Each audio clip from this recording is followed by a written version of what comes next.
The 8 traits successful people have in common. Number 1, passion. Successful people love what they do. When I asked Russell Crowe what led to his Academy Award for Best Actor, he said, the bottom line is I love the actual job of acting. I have a great passion for it. Successful people in all fields love what they do, whether it's astrophysicist Jamie Matthews, author J.K. Rowling, or athlete Michael Phelps. And not just big names. Margaret McMillan, a history professor, says, I spent my life doing what I love. Carlos, a bus driver I sit with at Starbucks, says, I love what I do. I've only missed 3 days in 4 years. And believe it or not, even successful dentists love what they do. Izzy Novak says, I love dentistry. I can't imagine being anything else. But what about business? Many of you are in business, and we tend to think that business is more about cold numbers than hot passion, more about logic than love. So what surprised me was how often successful business people actually use the words passion or love when they talk about their work. When Jack Welch was CEO of General Electric, he was asked if he liked his job. He said, no, I don't like this job. I love this job. We can have passion for a profession. Kathleen Lane, chief strategist at WorkCard, says, I found a profession I love. She also says, stress isn't working 15 hours at a job you like. Stress is working 15 minutes at a job you dislike.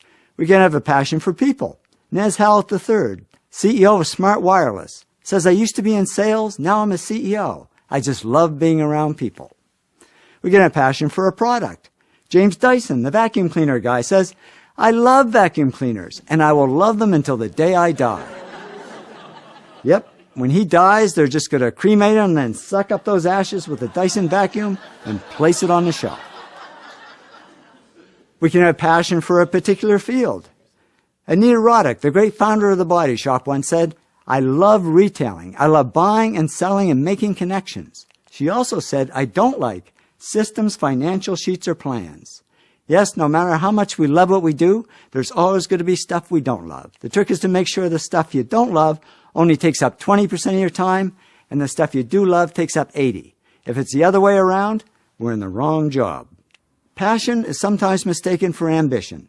People call Donald Trump ambitious, but he says, I'm not ambitious. I just love what I do. And if you love what you do a lot of stuff. And then people say, oh, you're ambitious.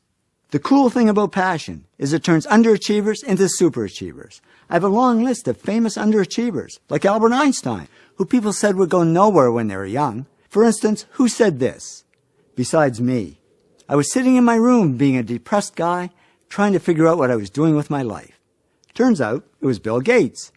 Bill was such an underachiever, his parents actually sent him to counseling.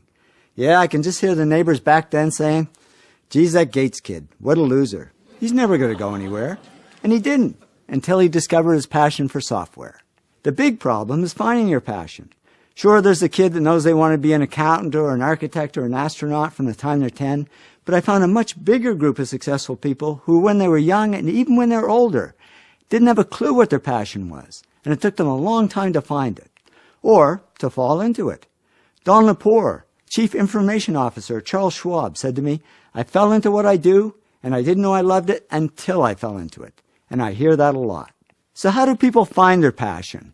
Well, they just get out there and try a lot of stuff and explore many paths. Robert Munch explored many paths. He said to me, I studied to be a priest. That turned out to be a disaster. I tried working on a farm. They didn't like me. I worked on a boat. It sank. I tried a lot of things that didn't work, but I kept trying, and then I tried something that did work. And I'd say it worked. As a children's author, he sold over 40 million books. Yes, finding a job we love is like finding a person we love. Sometimes we just got to go on a lot of really bad dates before we find the right one. Now, I read a survey of 18 to 25-year-olds, and 81% said their first or second life goal was to get rich. And I thought, boy, they've got it all wrong, because I've interviewed many millionaires and billionaires, and guess how many of them said their life goal was to get rich? 0. They didn't do it for money. They did it for love. They went for the zing, not the ka-ching, ka-ching. When Bill Gates and Paul Allen started Microsoft, they didn't do it for the money. Bill says, Paul and I never thought we'd make much money. We just loved writing software. And with that attitude, he became the richest man in the world. J.K. Rowling didn't write Harry Potter books for the money. She said, I love writing these books. I just wanted to make enough money to continue to write. And with that attitude, she became a billionaire. I became a millionaire by following my heart, not my wallet, and a number of times I walked away from great-paying jobs to do poor-paying jobs I love better. Once is when I had a great job traveling the world, making a lot of money, but I wasn't doing the one thing I loved at the time, which is photography. So I said, I think I'll leave and start my own little photo company. My heart said, yeah, go for it. My wallet and all my friends I might add said, are you crazy? You can't walk away from all the money. You'll starve. I didn't listen to them. I walked away. And yeah, at first there wasn't much money. But it didn't matter because I was having fun doing what I loved. And eventually the money came. And much more than if I'd stayed in my old job. So I learned it's true what they say. If you do what you love, the money comes anyway. So I'd say if you really want to get rich, put money at the bottom of your goals list and passion at the top. And why does it work that way? Because if you love what you do, you'll automatically do the other 7 things that lead to success and wealth. You will work hard. You will push yourself. You will persist. And what if you're in a job you don't love? Well, just follow your passion on the side. Remember, Albert Einstein was a patent clerk. That was his job, but his passion was physics.